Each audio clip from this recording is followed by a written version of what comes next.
They came out of Toronto in the early 1980s with a band name that no one understood and some had problems pronouncing, but they certainly had a sound that no one could forget. Pukka Orchestra wasn't just a band, it was a statement, led by the eloquent and magnetic Graham Williamson, a Scottish-born poet with a voice like velvet and venom. The group fused new wave energy with theatrical flair and pointed political commentary. The other key members of the band, Neil Chapman and Tony Duggan-Smith. Together, they became a force in Canada's thriving alt-rock scene. Well, the band's name is derived from the Hindu word Pukka, which means genuine, authentic, first class. Their self-titled debut in 1984 featured one of the most subversive hits of the era, a cover of Tom Robinson and Peter Gabriel's Listen to the Radio. It was sly, catchy, and cutting. There was also Cherry Beach Express, a dark, hypnotic track about alleged police brutality in Toronto. It became a lightning rod when the police department tried to shut it down, tried to get the song banned. Another one you'll probably remember is Might As Well Be on Mars.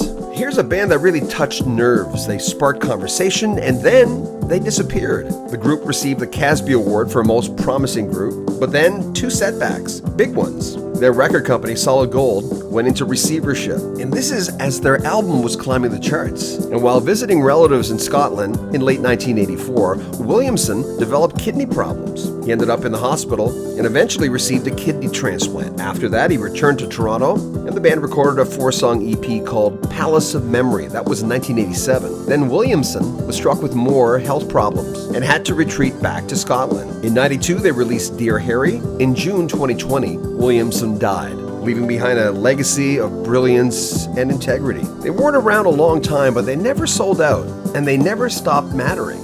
Now Chapman and Duggan-Smith have released a new album under the Pukka Orchestra name. Chaos is Come Again. Updated, reworked, and remixed tracks, remastered posthumously after the death of Williamson. Here's our chat with Neil Chapman, Tony Duggan-Smith, and parts of an interview we found from the vaults that our old friend Steve Burgess conducted with Graham Williamson. It's from September 27th, 1984. We just found this interview with Graham. I haven't listened to it yet. My wife's editing it right now. Wow. But 9 minutes. Yeah. That's fantastic. We would love to get a copy of that. Yeah, I can send you a copy. Well, it's a small file. That's the thing about old MP3s, right? In the old days, everything, I had to buy a big Studer, and you know how expensive Studers are now, a Studer reel-to-reel to basically, first of all, bake all the tapes. Did you guys have to do that, by the way? We didn't have any tapes. So let's start there. It's a trade secret. If we told you, we'd have to kill you. No, but I had to bake all my tapes in a food dehydrator for 24 hours, let them sit for 24 hours, and because they all sounded like Did it make a difference when you did that? Yeah. Huge difference. Really? Well, we didn't have our original tapes. They were destroyed. They were destroyed in a couple of words. Yeah. How'd that happen? Well, history. We can tell them. Well, the first album, they were, go ahead, Tony. Well, the Pukka album that first came out, when Solid Gold kind of went tits up, the a bank in Canada confiscated all the tapes, and they put them in a basement in one of the banks on Bloor Street. And of course, there was a flood, and everything was destroyed. So all of our tapes, the masters, the 2-inch, the mixes, everything gone. So that was kind of like that. That was the kind of clincher with the Pukkas at that time, that they couldn't have destroyed more things at once, but they did. Yeah, that's a long time ago. The new album is based on these albums that we did.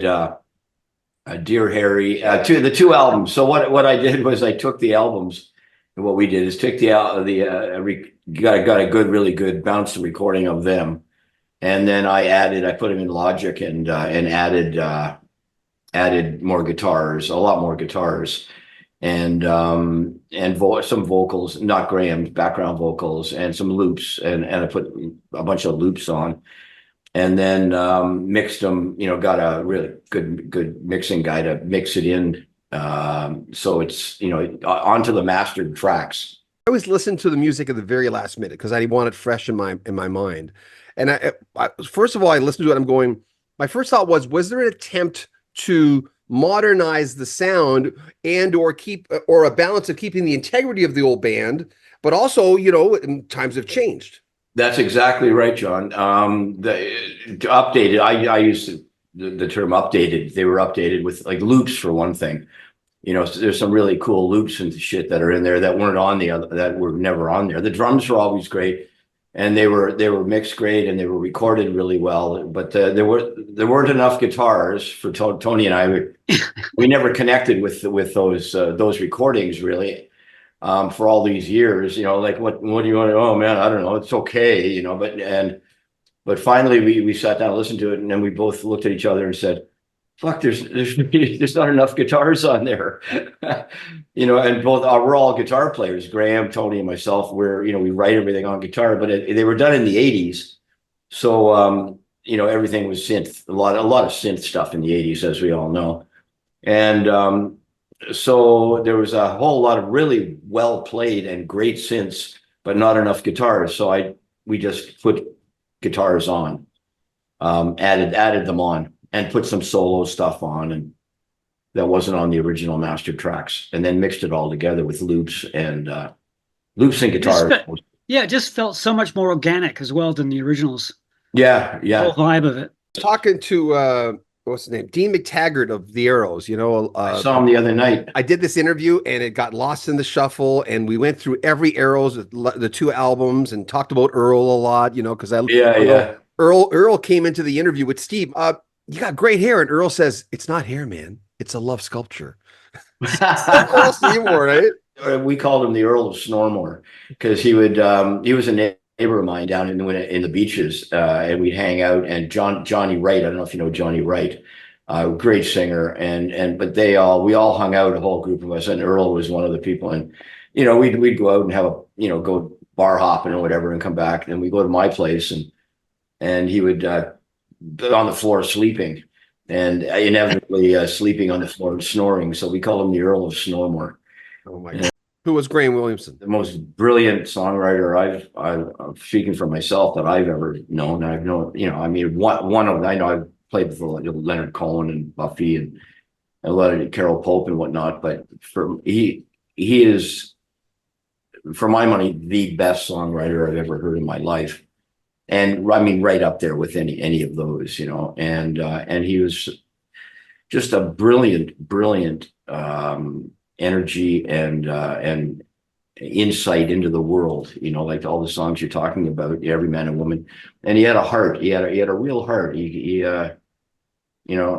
just brilliant. That's all I could say about Graham. Yeah. I mean, also because like the reality is that the three of us all kind of met within the same month or so. Yeah, that was cosmic. Yeah. And it was like, it was a band that was meant to be, because Neil and Graham had already met, and I bump into Neil in a guitar shop, and he's playing like bluegrass or something on an acoustic guitar, and I have no idea he plays electric guitar. So I'm thinking, oh, here's a folk guy, playing country music or something.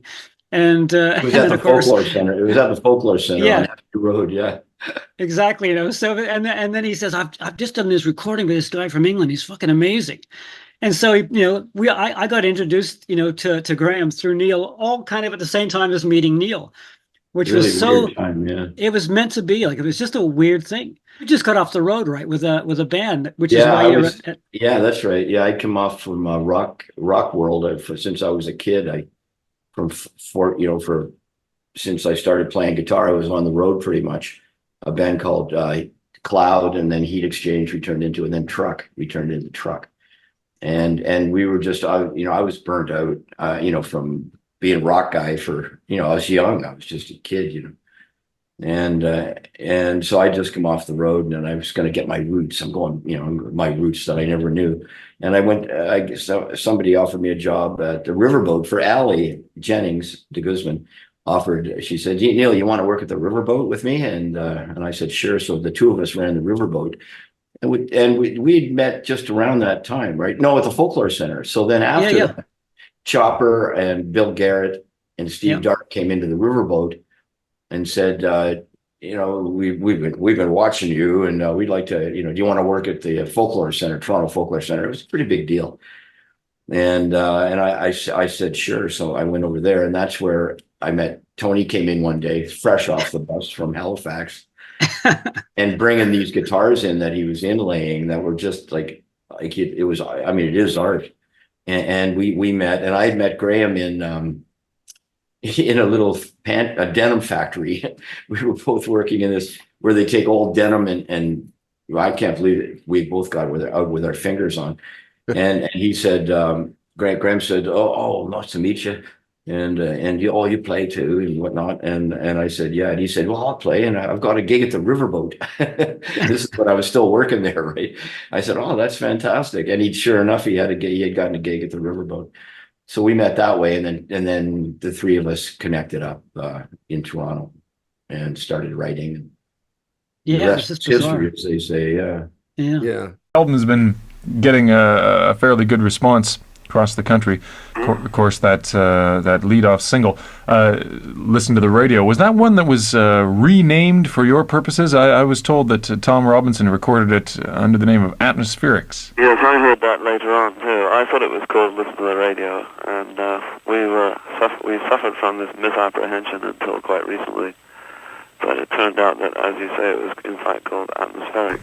So "Listen to the Radio" was your own renaming of it. That's right, yeah. Well, you've made it your own. It might have been in brackets after Atmospherics on the original record. So I think it might have had two titles. I think it's about somebody sort of spending some time in a foreign city and not knowing anyone and being sort of bored and having nothing much to do to relieve the monotony except listen to the radio. It's got a haunting quality to it, anyway. Yes, it does. Yeah. How you guys got together in the first place? You say Neil Chapman was an Edmontonian? Well, yes, I knew Neil, and Tony knew Neil before he went to Edmonton. This was a few years ago. And then when he came back from Edmonton, we got together and we used to just play at parties and so on. And we started writing songs together, and gradually the band grew up from that. And had you been in bands before that, or did you have a... I was playing more of a solo performer at that time.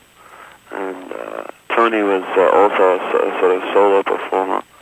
And Neil was playing in bands. And so this is my first band, and it's also Tony's first band. Did you operate under any other names aside from the Pukka Orchestra? No, that was the first name when we got together and we put out an independent single of Rubber Girl, which is on the album.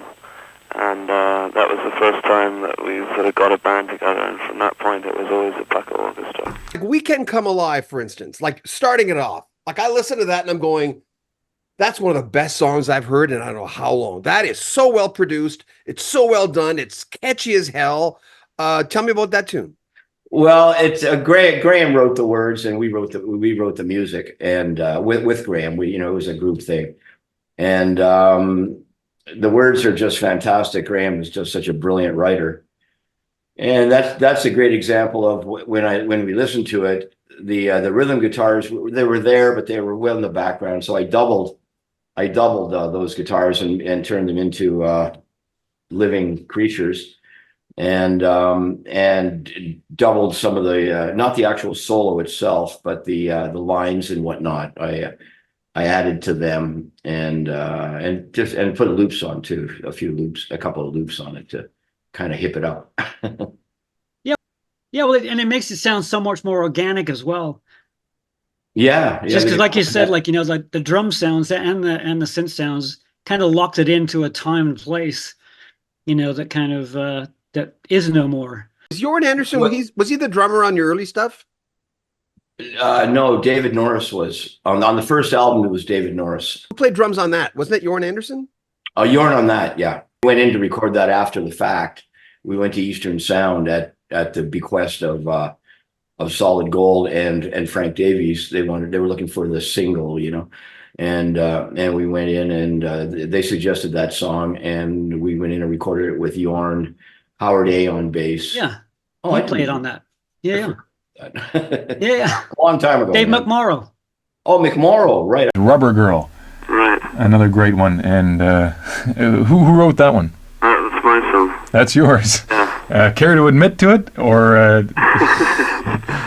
Oh, that has a lot of deep meaning as well. What can you tell us about Rubber Girl without breaking any laws? Well, aside from the obvious, it's sort of about how people when people form romantic attachments with people, they sort of create an illusion about them, and they don't really sort of realize what they are, you know, in terms of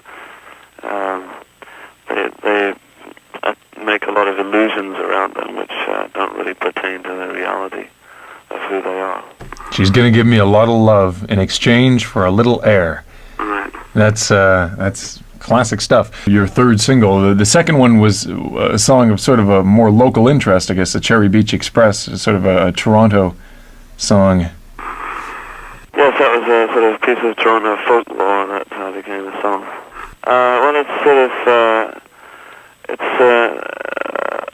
kind of self-expressed by the lyrics, really. So if you want to know what the song's about, you just basically have to listen to the song. Elevator Man. Now that is a big song. That's a big tune. It's big, yeah. But it's we wrote that. Graham had the lyrics, and we came up with the, you know, go gong gong gong gong gong gong gong gong. Cool lyric.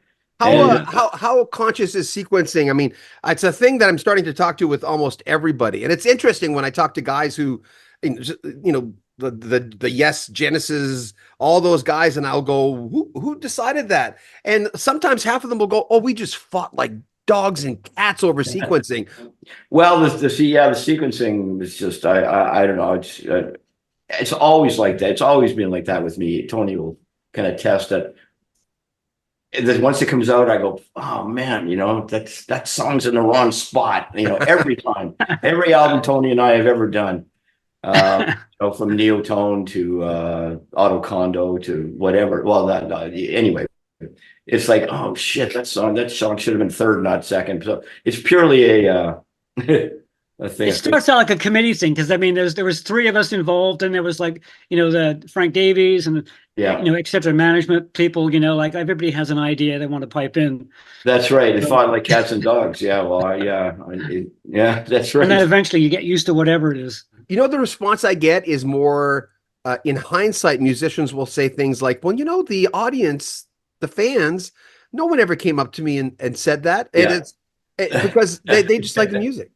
It's so true. It's so true. Nobody ever comes and says, you know, that song's in the wrong place. You know, and these days, especially, you just, you know, the streaming, they just pick a song and move on. But yeah, it used to matter more in the vinyl days. Every man and woman is a star. Am I getting this? Did I get the explanation wrong? What they said? It's basically we're all stars. Don't get stuck in the limelight of it. Everyone's special. What's the take on that song? It's trying to let people know that you know, everyone has that in them. You know, and it's like, no matter what your life is, what your job is, how much money you have, everybody is going through the same shit in life. You know, the good, the bad, the ugly, and you know, so it's basically an even playing field. From the headline to the breadline is not very far. Yeah, you got it right, John. So you know, that beauty and magic is in everyone. There's that thing that I used to hear when I first got on radio in '83. I heard it in the first year where you could go in Canada, you can go gold and ride the bus. The Canadian music industry is a tough gig. And Frank and I talked about this for 3 hours. And most interesting guy I've ever talked to in my life. Yeah. Just a wonderful gentleman. And Canadian music industry. How did you guys navigate that industry where everyone thought everybody, if you're on the radio, you're rich? Yeah. Good question. How do you address that? How do you address that? Yeah, you just keep working and playing your guitar, and me anyway, you know, doing Tony playing guitar and making guitars in Tony's case. And you know, Dean McTaggart did really well. He with Amanda Marshall's album and whatnot. The house he bought there is the house that Amanda bought, that Amanda built. That's what he calls it. And so a lot of people did get a lot of money out of it if they you know, if they were big like Atlanta Miles or Amanda Marshall, or you know, the bigger names. But we were more underground, so we had music on the radio, but you know, that's about it. We weren't rich. Yeah. But I mean, it's also because of, Solid Gold's fate, there are a lot of bands, and it wasn't just us, it was all the bands that got dragged into that nightmare. Yeah, So wasn't Chilliwack on Solid Gold? Wasn't Toronto on Solid Gold? Yep. Yeah. Yeah. Yeah, they were. I love Chilliwack. They were a great band. Talking on Open Doors. Now, there's an interesting title. Two versions of that. I equally like both versions. That was one where I rediscovered the acoustic version after the fact, and I liked it so much. We said, well, let's put them both on. Yeah, because the acoustic version is really kind of really wrenches my heart. Graham just sings it so great. And his lyrics. Well, that was written. Tony wrote that in Glasgow, didn't we? In Glasgow, yeah. And like Neil and I were over there for chunks of time, and that was one of the tunes that we came up with. We took over a bunch of recording gear and set up in Graham's dining room or living room or something. His living room in Glasgow, yeah. And just wrote songs. I love the guitar and the keys on Sort of Thing Called Love. It's a cool song. Tony came in and put some new guitar on there that came out really well. Yeah. I love that song. It's like because it's kind of a dark song, really. Do you think this sordid thing called love? Well, like your secret your secret is safe with me on the first album. Yeah, which is another kind of dark song. But Graham just had this way where he could pull off that kind of lyric and that kind of topic. Whereas I'd probably sound like a numbskull if I tried. But he just had that storytelling kind of thing going on. The music in it. I love the music in that song. Well, that's another example of when Tony and I revisited those recordings. There was barely any guitar on it. It was all very big synthesizers, and they're still there. But what we did was added some guitar, about 3 or 4 more guitar tracks, and the lead, and I doubled the key. I put guitar with tremolo, doubling the keyboards. So it kind of brought and loops too, and I put some loops on it. It's a when in Rome kind of thing, because back then it seemed like people who didn't even like music had a DX7 Yamaha. Everyone had a DX7, it seems. Are you a musician? No, but I got a DX7 over here. Yeah, right, you're in the band. Right next to my D50, right? Oh yeah, we had one of those too. Yeah, we had one of those, and so everybody, isn't that true, John? That you'd get a new synth. And they were so phenomenal at the time, and you just hit a note and I go, or whatever it would do, and you go, fuck, I can write a song with that. And you would you just wrote songs to the new sound on the D50 or whatever. Well, we had just got the D50, and Jane Sibley borrowed it to do her album with. Right, yeah. So they used our synths. Yeah. At that time, yeah. So it's funny. Gold Mine in the Sky. Now, perfectly placed right there. Right smack in the middle. Tell me about that tune. Graham. It's Graham. Yeah, he wrote the whole song. Just it's a takeoff on TV preachers. It's just you got a friend in Jesus, you got a friend in me. Look at all the money in the bank. It made me a star on TV. It's just is what it says, and it's not anti-religion, not anti any particular religion at all. It's just a comment on the greed of TV preachers, really. Don Brewer of Grand Funk, their drummer.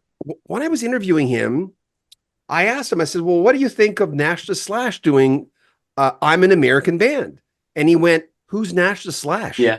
But do you know if they ever heard it? Because someone asked him, I saw it this morning, on his version of that song, and a few people were saying, Pukka Orchestra, have you heard Pukka Orchestra? I'm a Canadian, have you heard Pukka Orchestra? And he addresses writing the song in the comments of his version of but he never, I didn't see that he got back to anybody. Do you know if they ever heard it? Yeah, he did. Yeah, they did. Yeah, for sure. I don't know about Peter Gabriel, but Tom Robbins did. He played in Toronto and made a mention of it on stage. Yeah. It has sort of I always thought it had sort of a Games Without Frontier kind of feel to it. Yeah. It's in a good way. Yeah, it's a really good song. Yeah, our version's very different. As you know, it's the subtitle on his was Atmospherics, and it was all that sort of and we didn't go there. We had fun with it. We had fun. Yeah, we turned it into a fun thing. Yeah. That was my favorite song that year. That was my favorite song on the radio. Oh, really? Oh, I loved your version of that song. I'd never heard the other version till years later. Yeah. Yeah, they still play it on the radio. I think we made them rich. Yeah, we made Tom Robinson some money and some pocket change. And anyway. Peter Gabriel, off the publishing. Nos amis les animaux. Nos amis, sur les chevaux. Yeah, well, that's a statement about the police. Another one. Another statement about the police. Another statement. Yeah, Graham was pretty good with statements when he wanted to be. Tell me about that tune. Well, it's a blues tune that we wrote the main guitar parts, and Graham wrote the words, and it all went together, and it knows that it's what it means. Our friends, the animals, on horseback. The Grand Couchon is the big pigs, basically. Cops. I was just going to say, like, the thing about it is it has such a great amount of joy in the playing, considering what the topic is. Yeah. And it's like all through the song, like Steve Webster's pushing and pulling on the beat, on the bass playing, dragging us forward, moving, like messing with us, basically. So it has this crazy kind of energy that's just sort of exciting as you listen through it, and it just amps up as you go further through, So it was a lot of fun to record. It really was. That song is as close, that and Elevator Man are as close to what the band was live as we record what we recorded, like the outros on those songs and whatnot. That was, people would liken the live act as a herd of elephants coming around the corner. And those two songs, conveyed that energy more than anything else that we did. Who in your life has surprised you the most? Alicia Witt, the actress, told me a month ago. She said, "Oh, well, Al Pacino." I said, "Why?" She said, "Because he was nothing like I expected. He was really nice. So what's your story?" Oh, like that kind of sitting down this far away from your face, wanting to know everything about you. For you guys, who surprised you the most? Graham and I, Tony was out. Where were you? At Folklore Center. I was doing a stupid fucking concert in Stouffville. All by myself. And Graham and I were at the Folklore Center, that's where we all met, more or less. And Joni Mitchell came in, and she came in, and Chopper, the guy who ran the store, him and Bill Garrett and Steve Dark, Chopper comes up to me and says, "Neil, you got to go. That's Joni Mitchell. Go. I can't deal with it." And so I just went over and asked her, how we could help her. And she said, "I want to buy a guitar." So we walked around the store, sold her a guitar. She's a lovely, wonderful gal. I mean, just a really amazing woman. Sold her the guitar. Long story short, she took the guitar, left, and came back just before closing time and brought the guitar in and said, "Would you set this up for me?" And so, Joni Mitchell, what do you want? Oh, she talked me down on the price too. And yeah, anyway, she's a lovely woman. And so her and I went downstairs and, pretending I knew how to set up guitars. Tony should have been the one doing that. I did an okay job. And then we went upstairs, and in the Folklore Center, there was a couch. It was like a down home sort of folk, you should sit and play around the kitchen table sort of thing. There was a couch and whatnot. And we sat down and started playing. And she was with this big surfer from California, surfy looking guy. I think it's an actor, I think, that she was hanging out with at the time. But she just started playing, and but Graham and I we played two songs that we'd written, Graham had written, and we just recorded. And so we played them, Graham and I, and Joni really, really liked the song. She said, "Do you mind if I go home and get my tape recorder and come back and record them?"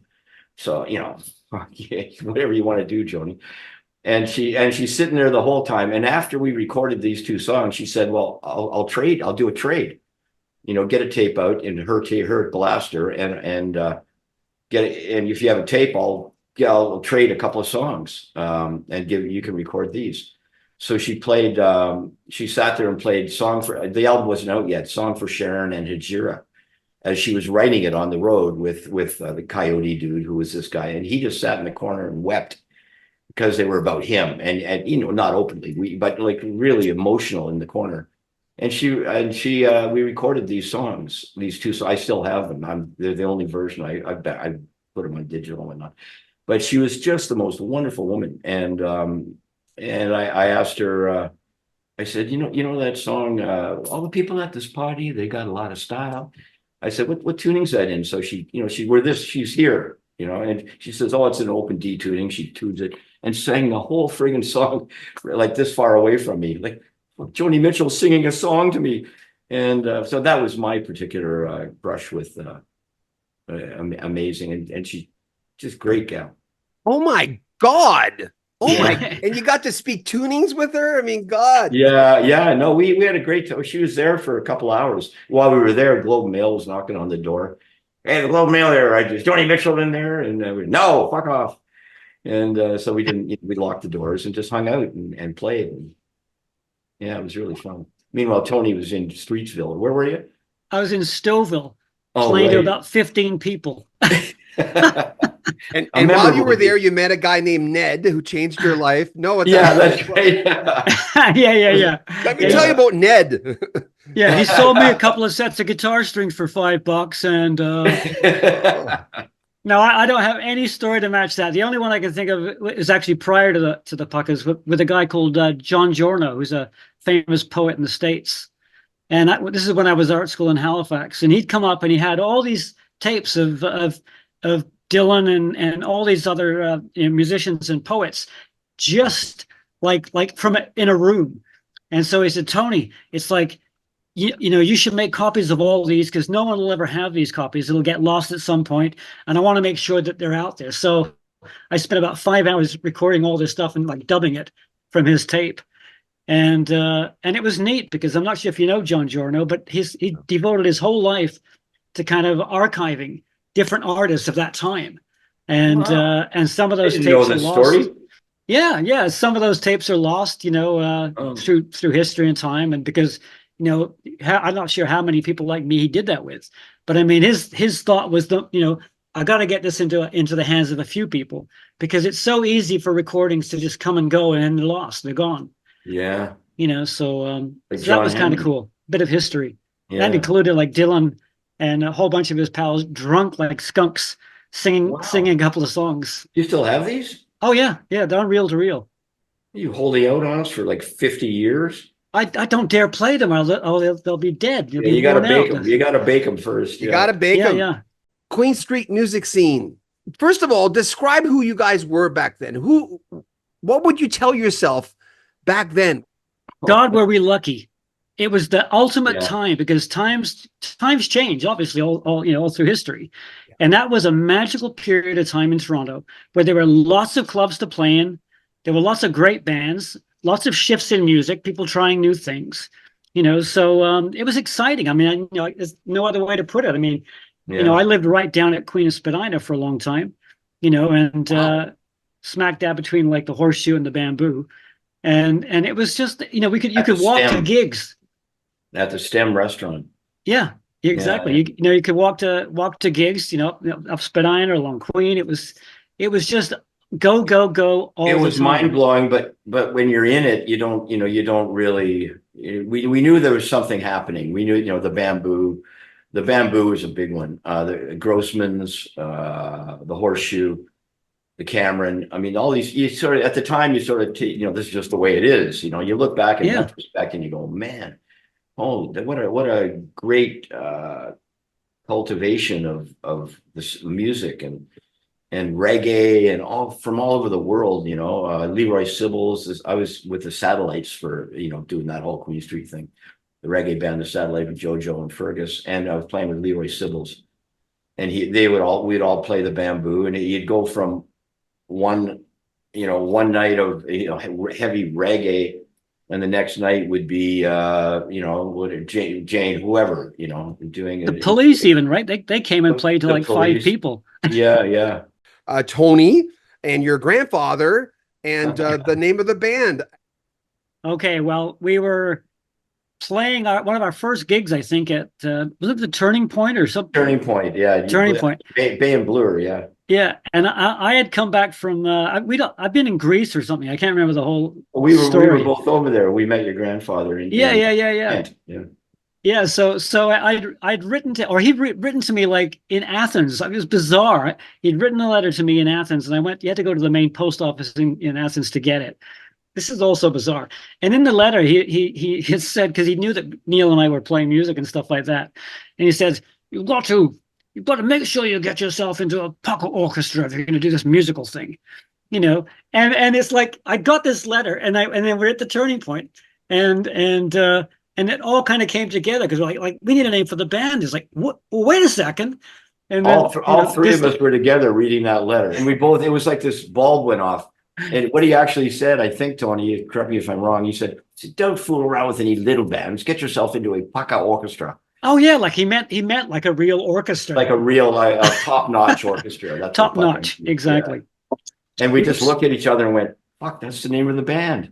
Exactly. It was hilarious. It was... Any Canadian musician you'd like to talk about, whether they're underrated or someone that really blew your mind, who would you like to talk about? Well, we both share a common friend, Robert Priest, who's someone we've been working with over many years, who's a poet, songwriter, performer. And we've been sort of inextricably tied to him since the beginning. You know, he's kind of like we write with him and whatnot, yeah. Oh yeah, you know, written with him, and he's a fabulous writer. I think that as far as underrated goes, I mean, he is, but he's not. Kim Mitchell to me is just the most brilliant musician, as brilliant as any musician out of Canada ever could be. He's an amazing guitar player, and I guess he did okay in the States, but I don't know if he did all that well in the States. But there's a guy that really, you know, I think he did well. He didn't do badly, but he should have been right up there with all of the guitar heroes at the time. Amazing guitar player. But for you, who is the greatest Canadian musician? Well, Bruce Coburn. Bruce Coburn was one of those guys that, for me, I mean, he was my spiritual guide when I was a kid. You know, listening to his albums were like a journey. I mean, Leonard Cohen. Carol Pope. I mean, Carol Pope is she's fantastic. Yeah, she's amazing. I was lucky enough to play with her for a while, and I won't keep this. It won't be long, but there's a few people that I've played with that are, you know, like Buffy, Leonard Cohen, Alana Miles, and Carol, along with those other ones, had this thing where you could, in a rehearsal, you'd rehearse a song 10 times. You know, you'd be getting it together, the whole band. And every time Carol would sing, they were all the same, but Carol really stands out. Every time she sang that song in the rehearsal, it was like she was at Madison Square Garden singing this song, right? It wasn't like, oh, okay, well, you guys learn your parts and I'll just hum along. She would sing it and you'd go like, holy mackerel, that's Carol Pope. She's unbelievable. Yeah. I'll never forget the really great artists, I think, have that thing, and they don't compromise, you know, for quality. Yeah, well, I mean, you know, I'll just mention Bruce Coburn as well, because if he played a major role in me ending up in Toronto, because it's like I've been in obviously in Halifax at the art college, and I was kind of ready to leave, and I went out to dinner with a friend, Rufus Stewart, who's a guitar repair guy out of Montreal, and now it's on the West Coast. And he said, Tony, you should come out and have dinner with Bruce and I. And Bruce was starting out then. This was early in his career. This was like still the 70s. And so we're having dinner, and it comes up that I want to get out of the city because I'm done with it. And he says, well, why don't you just load your stuff in my equipment truck, and I'll give you a ride to Toronto, and you can start a new life. And so I did. and that led to meeting Neil within a couple of weeks. So it's a weird thing how the world works, with certain people. We're talking about a lot of synchronistic things here, and I'm just going, sometimes, I used to be a real spiritual dude. I'd go, well, if you're kind of aware and you do the work, somehow it seems like luck happens. How do you guys look at luck? Well, I love the saying, it takes a lot of hard work to create that luck. Yeah. Well, shit happens. I mean, we've been incredibly lucky.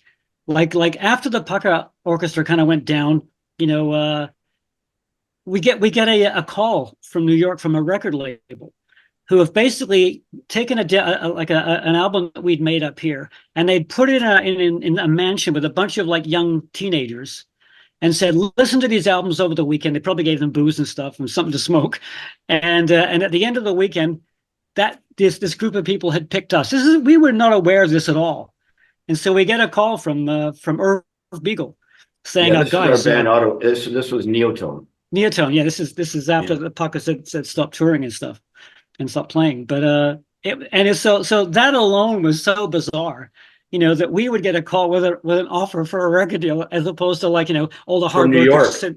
from New York. From Manhattan, like right in the Brill Building. Yeah. Yeah, So in the we Brill Building. signed it, and we put. Was it put from the out- Brill Building? Yeah, that's where they were. This is Irv Beagle, like Motown. Irv Beagle, yeah. These are all major people. They're It was funny. hilarious. My kid likes your album, so I'm going to sign you. Yeah, it was very weird. They flew us to New York. We played a gig Yeah, down there. They yeah, came up here and yeah. watched us play, and We had a bit of a hit in one of the songs that was on the album. It was, yeah, It Haunts Us All. yeah. But then they got bought out. It was like another kind of wacky adventure, where this stuff is Yeah. they're helping fund like a next album and stuff, and then all of a sudden somebody buys the entire record label. Outside of music, what are you really good at? Wow, Tony, you build guitars? Am I hearing this right? He's a master luthier. Let me speak for him. He's a master luthier. He is one of the top best guitar builders, luthiers in the world. I mean, And I make scary instruments too for and horror films. he invented, let me speak for Tony here. If I know, Yeah. He invented this thing called the apprehension engine. So that Tony? It's an instrument. Mark Corbin, who's a composer, was doing a master class at the TIFF Film Festival some years ago, and said, "I need an instrument that I could do a presentation of sound like music for horror." And this is like 11 days before he needs it. So I said, "Okay, So I built this thing. He did the class, and then a year went by, and then I get a call. We both get a call from New York, from Great Big Story. It's like a CNN sort of documentary series, and they say, we want to send a film crew up to film your instrument. So they fly up, and we make this documentary, and the whole thing is cemented because Mark and I find this old. It's an old mansion around Victoria Park in Danforth in Toronto that's kind of tucked away in the woods. And we rent it for a couple of days to shoot this documentary in. And the first day we go there, this is the end of June, so it's hot. We set up everything, and they're all just setting up, like thinking they're going to make a regular documentary. And the second they say action, the temperature in the room went down 10 degrees, like, yeesh. And everyone's reaching for a jacket or a shirt or a coat. And then everybody freaks out. Like the entire crew are going, "Oh my God, what the fuck just happened?" Because there's no air conditioning in this building. And so this whole mythology started up about this horrifying instrument, and it was on and now it's used. It was on the front page of CNN's website for like weeks, a long time on that series. Apprehension Engine, CNN, and did really well. No, people like Star Wars, Black Panther, like every new horror film, The Omen, they all have the apprehension engine in them, and major video games too. It's crazy. Wow. So I'm the king of horror. Shit happens. The darkest stuff that you can possibly imagine has happened to me, to my family, my mother, like stuff that would make your hair curl. What do you mean by so the I'm not going to darkest get stuff? into it now. I can't get into it. But it's very dark. If you're wondering about experiencing crazy shit, yes. And this isn't about goblins and stuff. This is about actual people who are the worst people you can imagine out there doing shit to others. Oh. So I've been caught up in that, and like I say, my mother was caught up with it in the Second World War, like stuff that would just make your hair curl. So yeah, there's shit that's out there, that's always out there, and sometimes you intersect with it, and it's a drag. But I've kind of gotten used to it. So I don't think it's necessarily bad. I mean, it's the abraxas of good and evil. It's the balance, and hopefully the good will win out. It seems that sometimes, especially now, the bad guys are winning. Whoever, on one side will say you're bad, the other side, but it's the good and the both the abrax the balance of The good balance. of good Yeah. and evil. Yeah. Quick shout out to Iris Williamson, who is Graham's widow. And her and Frank Davies, and they were both totally instrumental in getting this album together. And without them, it wouldn't be here, and we wouldn't be being interviewed by you right now. But Iris and Frank, just two wonderful people. Definitely. Yeah. I listened to your album. I'm going, this is my favorite thing that you guys have done. Like, as far as you've got all this life experience, this is amazing. This is an amazing record. Man. Thank you.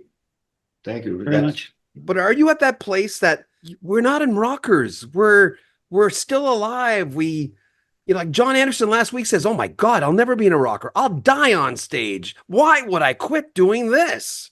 Yeah. Well, it's I've had a saying quite a lot of my life is rock hard or don't rock at all. And that's pretty much it. Yeah. It's all in the genes. Levi's. And a lot of that has to do with luck as well. If you can, if you're still around, which thankfully we are. Yeah. And not being cynical either. No. It's like, I think whenever I sit down with Neil, it's just like the first time we ever played. It's like having that openness, where you're just in the moment. Yeah. I mean, I was put together like a long time ago with some Nashville people that somebody had set me up with, and I lasted about 5 minutes in the room, and I just couldn't do it, because there were so many tropes and stuff like that. It seemed too like pre-organized, and I always love, like with Neil, it's like whatever's happening in the moment is what's happening, and having the good fortune to meet someone like Neil and Graham, that are like literally living in the moment all the time. Yeah. Best thing that ever happened to me. Were you guys in contact with Graham when he was near the end? Oh yeah. Well, that's what happened. I went over, and just a few months before he passed away, went through his computer with him and got all of his songs organized. And that's what's on the Because You Were There album. Do you have that one, John? Oh my God, that's Graham's solo album. I'll send it to you. Is it on Spotify? Yeah. Frank got that one together too. It's his songs that he hadn't recorded properly yet. It's all demos, but we took them and I added a band to it. Put tempo maps and added guitars and whatnot and drums, real drums, and it's a really, really cool album. Wow. It's all original Graham stuff that he was writing, for the 30 years that he was in Scotland. When you've heard that, you might want to talk to Iris as well. Another cool album that called Auto Condo that Tony I was involved as well, but Tony and Russ Walker did. It's all original stuff. Really, really neat album. That Tony and Russ wrote most of it. I helped a bit. But it's a really good album. Thanks, guys. This has been a lot of fun. I really enjoyed talking to you both. Thank you. Likewise. You're a really good interviewer, John. Thank you. Take care, guys. It's been a lot of fun. Thank you so much. Yeah. Bye. See you, man.